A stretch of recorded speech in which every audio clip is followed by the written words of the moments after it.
नमस्कार मैत्रिणींनो, नवीन व्हिडिओमध्ये तुम्हा सर्वांचं खूप खूप मनापासून स्वागत करते। तर मैत्रिणींनो, आजच्या व्हिडिओमध्ये आपण पाहणार आहोत की लहान मुलीचे किंवा मोठी मुलगी असेल तरी सेमच माप असतात, पण फक्त आपले माप कुठली कुठली घ्यायची असतात किंवा ड्रेस शिवण्यासाठी फ्रॉक शिवण्यासाठी कोणकोणती मापे घ्यायची असतात। तर हे नवीन शिकणाऱ्या ताईंना माहितीच नसतं। तर आता जुने जे काही टेलर असतात प्रोफेशनल त्यांना तर माहितीच आहे, पण ज्यांना नवीन शिकायचं आहे त्यांना किंवा स्वतःचा घरची घरी स्वतःच्या मुलीचा ड्रेस शिवायचा असेल पण त्यांना माहितीच नाहीये की माप कसे घ्यायचे आणि कोणकोणती माप घ्यायचे, तर ते आज आपण सविस्तर आजच्या व्हिडिओमध्ये पाहणार आहोत। तर व्हिडिओ कंटिन्यू करा मैत्रिणींनो आणि व्हिडिओ शेवटपर्यंत पहा, जेणेकरून तुम्हाला सुद्धा लक्षात येईल की कोणकोणती माप आपल्याला ड्रेस शिवण्यासाठी घ्यायची असतात। आता मी बरेचसे ड्रेसचे व्हिडिओ कटिंग स्टिचिंगचे टाकलेले आहेत, पण माप कोणकोणती घ्यायचे ते आजच्या व्हिडिओमध्ये मी तुम्हाला डिटेलमध्ये सांगणार आहे। तर व्हिडिओ ना शेवटपर्यंत बघा। तर चला आता वेळ न घालवता मी माप कशी घ्यायची ते तुम्हाला। माझी मुलगी तर ही आहे पूर्ण 10 वर्षाची आहे। तर आता आपल्याला 10 वर्षाची मुलगी असो किंवा हाईटला जास्त असो किंवा हेल्दी असो किंवा तुम्हाला 15 वर्षाची असो किंवा माझ्या साईज नुसार कोणतीही मुलगी असो, तुम्हाला लहानांपासून ते मोठ्यांपर्यंत कोणकोणती माप घ्यायची हे बघायचंय। फक्त आपल्याला काय होतं की आपल्या बॉडीच्या साईज नुसार उंचीनुसार आणि असं माप बदलतात, फक्त एवढंच चेंज होतात। बाकी आपल्याला कोणकोणती माप घ्यायची ती अगोदर बघायचं आहे। तर बघा, अगोदर आता सगळ्यात अगोदर आपल्याला जर वन पीस शिवायचा असेल तर आपल्याला पूर्ण शोल्डर पासून ते आपलं पूर्ण तळपायापर्यंत आपल्याला घोट्यापर्यंत उंची घ्यायची असते। तर बघा, तर इथं बघा मी तुम्हाला दाखवलं, इथं ही शोल्डर पासून तर इथं पायापर्यंत आपल्याला इथं अशी पूर्ण उंची घ्यायची आहे। तर आता इथं पूर्ण उंची आहे 40 इंच उंची येते। तर बघा, तर मग आता हीच आपल्याला प्रॉपर उंची ठेवायची असते। पण आता इथं वन पीस शिवायचा आहे ना, तर आता इथं पूर्ण उंची तर 40 उंची आली, पण इथून आपण आहे ना वन पीस शिवा किंवा तुम्ही फ्रॉक शिवा, पण आपण काय करतो दोन पार्ट मध्ये करतो। तर ते आपल्याला कोणता, तर खालचा घेरचा पार्ट आपण वेगळा करतो आणि वरचा पार्ट वेगळा करतो। तर आपल्याला ना हे पूर्ण उंचीत आपण ही घेतली कोणता की आपल्याला पूर्ण ड्रेस किती करायचा आहे उंचीचा किती एवढी उंची घेतली, तर ते एक आपला महत्वाचं माप आहे। आणि आता दुसरं माप म्हणजे आहे ते आहे शोल्डर पासून तर कमरेपर्यंत। हेच माप आपल्याला हे एक अगोदर मोजून घ्यायचं। आता इथे शोल्डर पासून ते कमरेपर्यंत पूर्ण माप येत आहे 11 इंच। तर आता इथं 11 इंच उंचीचं माप आपल्याला हे घ्यायचंय आणि इथून खाली आपल्याला दुसरं माप घ्यायचंय। मी तर पाहिलंच की आपण इथून शोल्डर पासून तर कमरेपर्यंत ते एक माप घेतला। तर वरचा पार्ट आपल्याला करण्यासाठी हे एक माप गरजेचं आहे, हे दुसरं माप गरजेचं आहे, पूर्ण उंचीचं एक तिसरं माप एक गरजेचं आहे, जेणेकरून तुम्हाला पूर्ण ड्रेस झाल्याच्या नंतर तो माप मोजून बघायचा की शोल्डर पासून ते पायापर्यंत आपली उंची बरोबर आली का नाही, ते सुद्धा बघायचं असतं। आता हे दोन माप तर झाले, कमरेपासून शोल्डर पासून ते कमरेपर्यंत आणि कमरेपासून ते पायापर्यंत। आता हे तिसरं माप घ्यायचं आहे आपल्याला।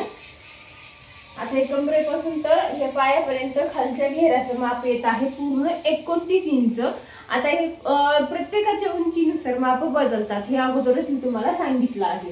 तर आता आपल्याला चौथं माप घ्यायचं आहे, ती म्हणजे कंबर।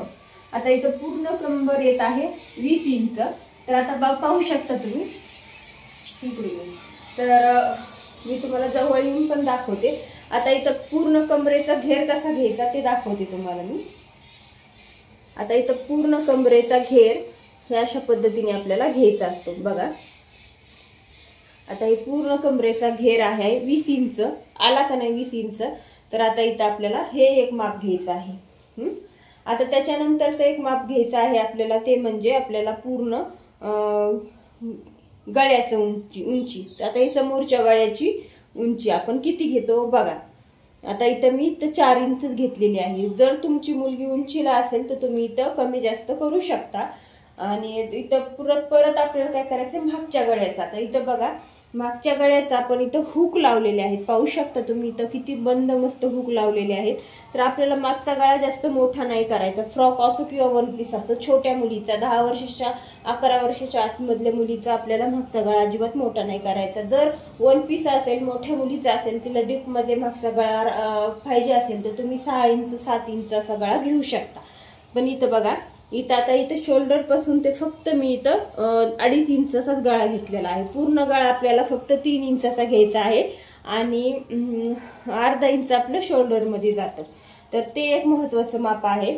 आता इथं बाही तुम्ही तुम्हाला बाही जेवढी करायची आहे तेवढी. आता बाहीचं माप कसं घ्यायचं मी तुम्हाला दाखवते. आता हे पूर्ण इथं शोल्डर पट्टी आहे, इथून आपली बाही सुरू होते. तर आता इथून इथं बघा, पाहू शकता तुम्ही असं सर, इथून अशा पद्धतीने आपल्याला बाहीचं माप घ्यायचंय. आता बाही तुम्ही इथंच पूर्ण इंच घेऊ शकता किंवा तुम्हाला कोपऱ्यापर्यंत घ्यायची असेल तर तुम्ही कोपऱ्यापर्यंत अशी इथपर्यंत तुम्ही घेऊ शकता, किंवा शॉर्ट घ्यायची असेल तर तुम्ही इथं 4 इंच 3 इंच तुमच्या म्हणण्याप्रमाणे तुम्हाला जसे कस्टमर तुम्हाला सांगेल शिवायला, जसं की ड्रेस बाही कमी जास्त करायला, तसं तुम्हाला घ्यायचं असतं माप.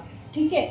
तर आता ते एक माप झालं आपलं. आता मेन म्हणजे सगळ्याच साईज. आता साईज कोणती असते तर प्रत्येकाची साईज कमी जास्त होते. तर आता साईज असते छातीपासून साईज सुरू होते. तर इथं बघा, इथं साईज आहे आपली छातीची पूर्ण 23 इंच. तर आता इथं ही काही जास्त हेल्दी नाहीये, त्यामुळं हिचं कमी आहे. आणि जर तुमची मुलगी हेल्दी असेल तर जास्त पण येऊ शकतं. आता प्रत्येकाच्या बॉडीनुसार मेजरमेंट आपल्याला काढायचं असतं. आता प्रत्येकाची बॉडी, आता 10 वर्षाच्या जर मुली एकसारख्या तर नसतात. कोणाच्या मुली जास्त हेल्दी असतात तर कोणाच्या मुली अशा छोट्या म्हणजे बारीक वगैरे असतात. कुणी उंच असतं तर कुणी हाईटला कमी असतं. तर त्यासाठी आपल्याला फ्रॉक असो, वन पीस असो, कोणताही ड्रेस शिवायचा असेल तर आपल्याला त्यांच्या बॉडीनुसार आपल्याला माप घ्यायची असतात. आणि जर तुम्ही स्वतःचा बिझनेस करत असताल, तुम्ही स्वतः ड्रेस स्टिच करून शिवत असताल तर त्याचा मी चार्ट, कोणत्या वर्षाच्या मुलीचा कोणती कशी माप घ्यायची ते सुद्धा मी तुम्हाला स्पेशल चार्ट आपल्या चॅनलवरती व्हिडिओ टाकेल. ओके. तर मग आता हे आपले माप, बेसिक माप हेच घ्यायचे असतात. कोणते तर शोल्डर पासून तर घोट्यापर्यंत म्हणजे तळपायापर्यंत पूर्ण वन पीसची उंची घ्यायची असते. प्लस आपल्याला त्यामध्ये 2 भाग करायचे असते. तर शोल्डर पासून तर कमरेपर्यंतची उंची, परत आपल्याला त्यामध्ये शिलाई मार्जिन ऍड करूनच आपण कटिंग करतो कधी पण. आता कटिंगच्या व्हिडिओमध्ये तर मी तुम्हाला नेहमी सांगत असते. ओके.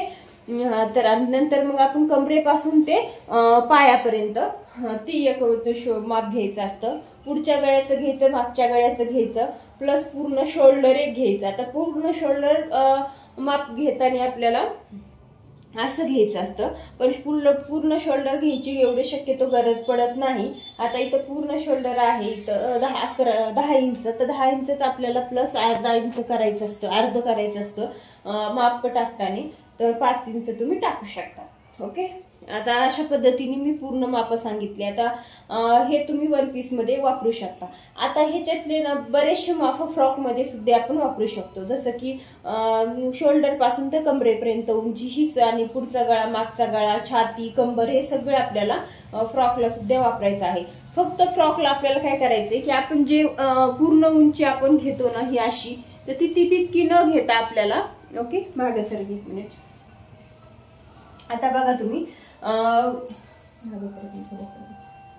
तर इकडे बघा, आता तू फ्रॉक कमी करती साईडला सोड, टाईट उभा राहा. ओके.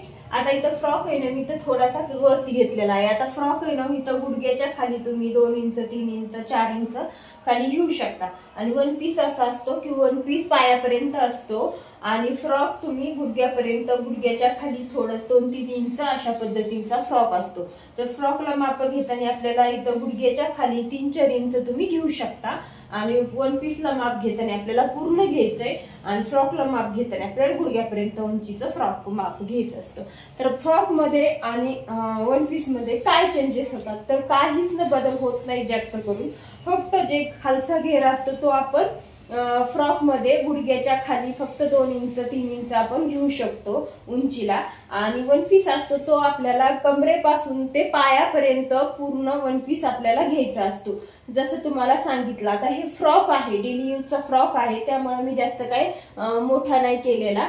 आणि जो वन पीस मी शिवलेला आहे 2-3 दिवसाखालीच मी त्याचं कटिंग आणि स्टिचिंगचे 2 पार्ट मध्ये 2 व्हिडिओ टाकलेले आहेत. तर ते सुद्धा मी तुम्हाला वन पीस पूर्ण कसा असतो, जसं की वन पीस पूर्ण आपला पाय दिसत नाहीत त्यामध्ये असा वन पीस असतो. वन पीस पूर्ण आपल्या पाय झाकून वगैरे जातात, पायापर्यंत घेर असतो, भरपूर घेर असतो. त्याला पार्टीवेअर वन पीस किंवा वन पीस तुम्ही म्हणू शकता. तर बघा, आजच्या व्हिडिओमध्ये आपण पाहिलं की आपल्याला कोणकोणते मापे गरजेचे असतात आणि आपण ड्रेस शिवायचा असेल तर मुलीचे कोणकोणते माप घ्यायचे असतात. तर आजच्या व्हिडिओमध्ये पाहिले आहे.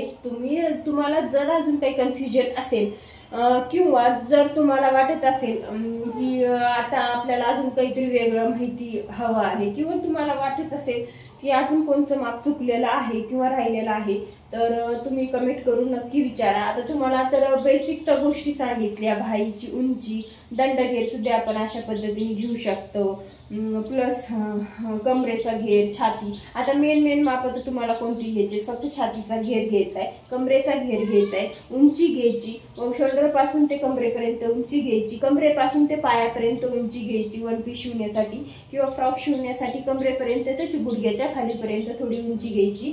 पुढचा गळा घ्यायचा आहे, मागचा गळा घ्यायचा आहे, बाही तुम्हाला जितकी घ्यायची आहे तितकी तुम्ही घेऊ शकता, प्लस दंडघेर घ्यायचा आहे. बेसिक एवढेच माप असतात फ्रॉक किंवा वन पीस शिवण्यासाठी मुलीचे. आणि मोठ्यांची सुद्धा तुम्ही अशाच पद्धतीने माप घेऊ शकता. फक्त उंची आपलं साईज वगैरे वाढते बॉडीच्या नुसार. एवढंच मी सांगायचं होतं आजच्या व्हिडिओमध्ये. आणि कन्फ्युजन तुमचं दूर झालेलं असेल आशा करते की तुम्हाला व्हिडिओ समजला असेल. आणि जरी नाही समजला तर कमेंट करा, नक्कीच तुम्हाला त्याचं उत्तर सुद्धा कमेंटमध्ये देईन मी. आणि जर तुम्हाला वाटलंच तर आपण पुढचा व्हिडिओ सुद्धा व्यवस्थित अजून बनवूया. आणि नऊवारी साडीचं माप कशी घ्यायची ते सुद्धा आपण लवकरच व्हिडिओ टाकूया. चला, तर आजचा व्हिडिओ कसा वाटला कमेंट करून नक्की सांगा. व्हिडिओला जाता जाता एक लाईक करा आणि व्हिडिओला शेअर करा. आणि चॅनलला अजूनपर्यंत सबस्क्राईब केलं नसेल तर चॅनलला सबस्क्राईब करून घ्या. भेटूया अशा ठिकाणी नेक्स्ट व्हिडिओमध्ये. तोपर्यंत बाय.